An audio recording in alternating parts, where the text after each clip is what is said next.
Sempre que a gente compra algo, que a gente consome algo, a gente é motivado por alguma coisa, algum desejo, né? Seja ele consciente ou subconsciente.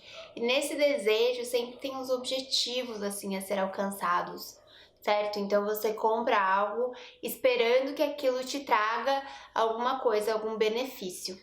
Acho que a gente acabou falando disso em algum vídeo sobre consumo e consumismo, que a gente fala bastante aqui nesse canal. Então, se você gosta desse tipo de assunto, de questionar, de comentar, de debater, pode se inscrever aqui e tem uma playlist sobre consumo onde eu falo bastante sobre isso. Muitos setores do mercado estudam, né, o nosso comportamento quanto consumidor e sabem quais são esses objetivos, sabem o que a gente quer com aquele produto no fim das contas, ou com aquela campanha, enfim, eles sabem instigar o que a gente quer subconscientemente, porque a gente não é acostumado a falar sobre isso, né? Sobre o que a gente consome, por que a gente consome, a gente não é acostumado a debater isso.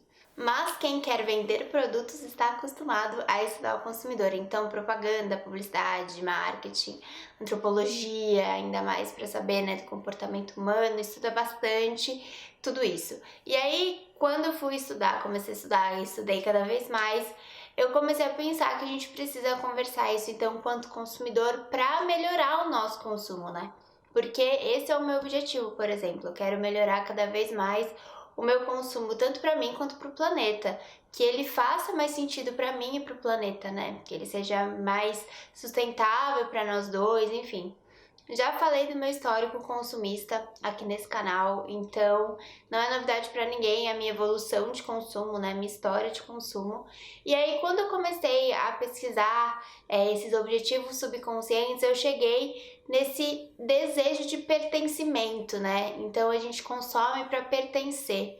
Mas então, o que é esse sentimento de pertencimento, né? É quando a gente compra algo que é um símbolo para determinado grupo e esse símbolo, ele é carregado de significados. Então, se você possui, se você usa determinada coisa para determinado grupo, tem um sentimento positivo, aquilo significa algo positivo, significa que você pertence a esse grupo de alguma forma, ou que existe a identificação, tipo, eu me identifico com fulano porque fulano tem a mesma coisa que eu, enfim, existe muito isso.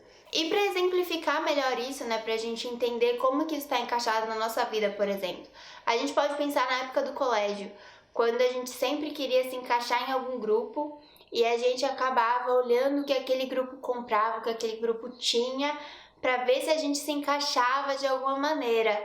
Então, desde mochila, caneta, caderno, roupa, tênis, até lanche, se tinha o mesmo lanche, já era um assunto em comum.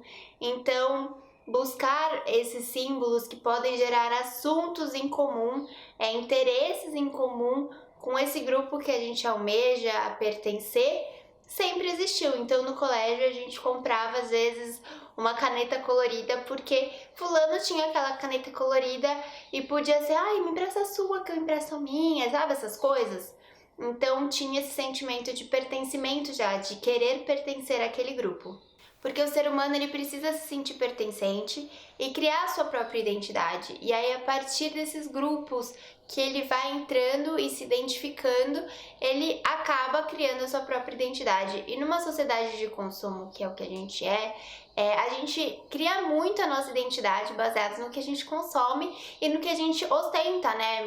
O que a gente mostra pro outro. Então o outro consegue ler muito da gente por causa desses símbolos que a gente usa, que é o que a gente consome, que é o que a gente compra. Por isso que a gente compra muita coisa esperando pertencer a um grupo. E isso assim de diversas formas, tá?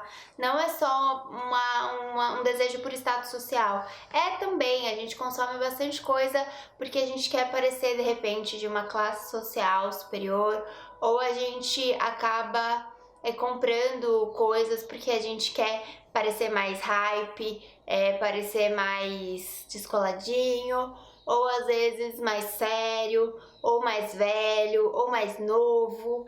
Então, assim, uma série de grupos que a gente quer pertencer. E a gente acaba utilizando, comprando esses objetos que carregam esses símbolos.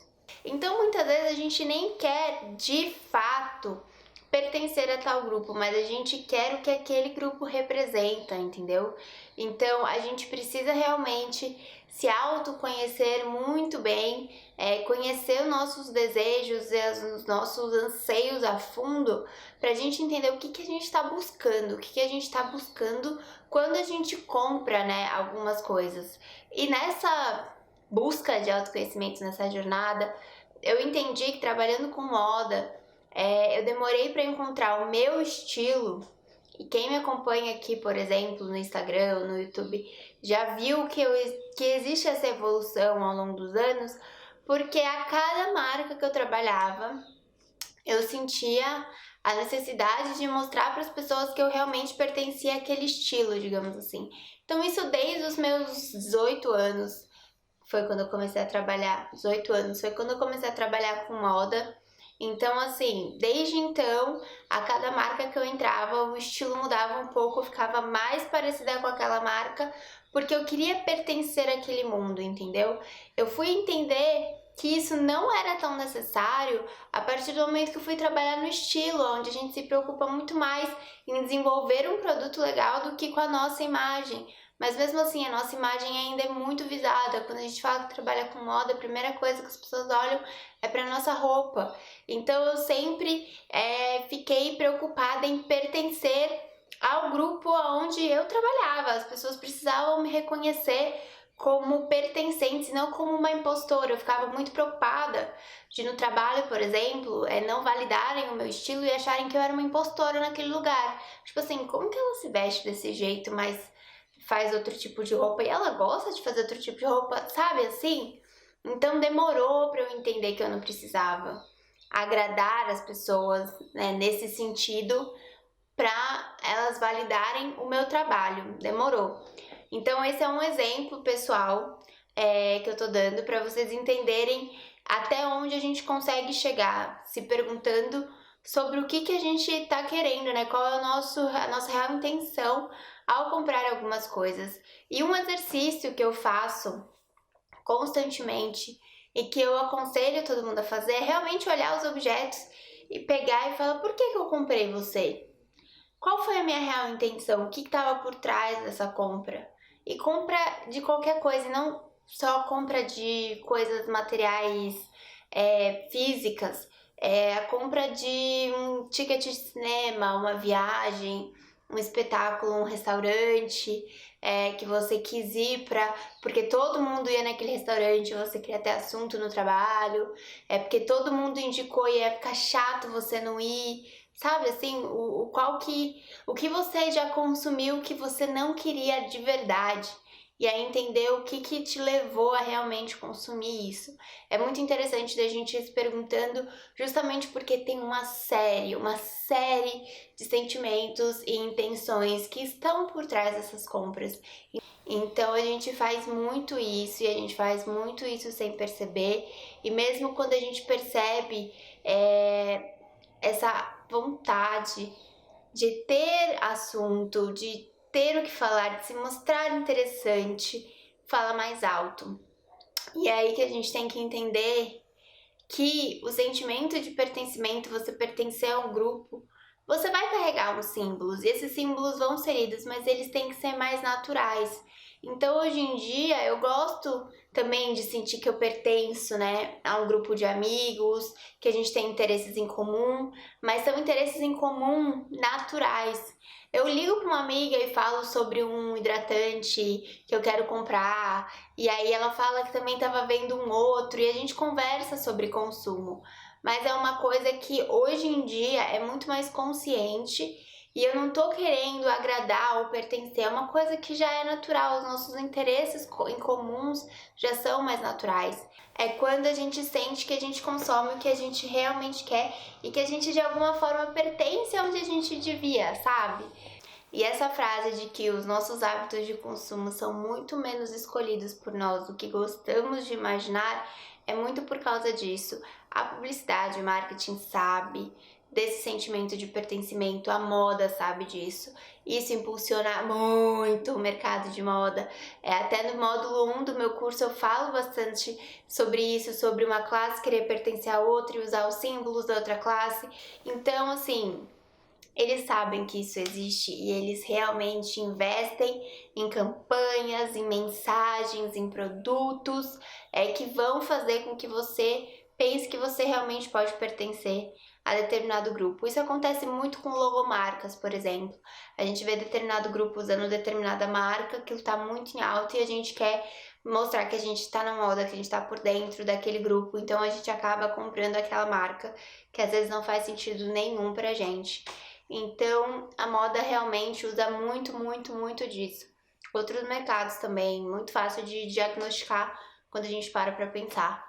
Mas sabendo disso, a gente tem que então prestar mais atenção no nosso comportamento, nos nossos hábitos de consumo e como que a gente pode de alguma forma se blindar disso. Autoconhecimento é tudo. E aí nesse autoconhecimento a gente vai parando em outras questões. E aí nessas outras questões a gente vai tratar na terapia, tratar com curas diversas. Então, quanto mais eu me conheço, mais conheço meu consumo, mais eu chego em outros assuntos que eu penso, eu preciso muito curar isso daqui. E é isso. A gente vai falando então sobre outros objetivos de consumo mais pra frente. Se você sente que você quer falar de algum outro, deixa aqui nos comentários aqui pra mim, que daí eu dou prioridade, a gente vai falando. É um assunto que eu realmente acho que a gente precisa conversar pra conseguir entender cada vez mais esse alicerce, né, da nossa sociedade que a gente está totalmente inserido e que a gente fala muito pouco quanto consumidor, certo? Então era isso que eu queria vir trazer para vocês. Se vocês já tinham percebido isso, entenderam agora, fez todo sentido para vocês, comenta aqui embaixo, eu vou adorar saber, tá bom? Então não esquece de dar like nesse vídeo e se inscrever no canal também. E é isso, um beijo e até o próximo vídeo.